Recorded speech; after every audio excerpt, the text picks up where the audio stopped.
Pak Tarno masih main sulap meski kondisinya stroke sulit jalan. Pesulap Pak Tarno masih berusaha menghibur dengan permainan sulapnya meski kondisinya stroke sulit jalan. Keadaannya yang stroke tidak membuat Pak Tarno putus asa dengan terus bekerja main sulap menghibur penggemar.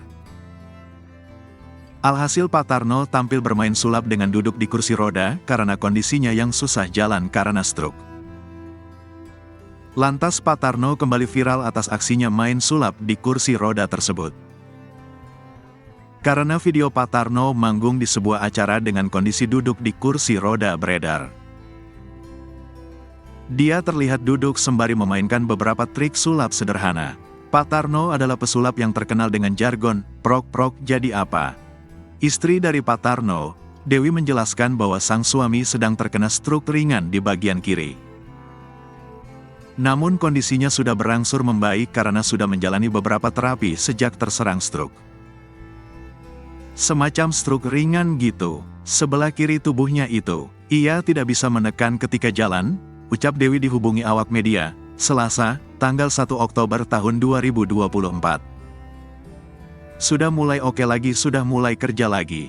Sudah bisa berjalan sedikit-sedikit gitu, bebernya. Pak Tarno terserang stroke sejak 4 hari lalu, tepatnya 3 hari sebelum video viral itu diambil. Sejak 4 hari yang lalu, di video-video viral itu kan ada acara di Bandung. Nah 3 hari sebelum di Bandung, itu, kena stroke, beber Dewi. Meski kondisinya sudah sulit berjalan, Pak Tarno masih tetap bekerja menghibur orang-orang dengan aksi sulap sederhananya.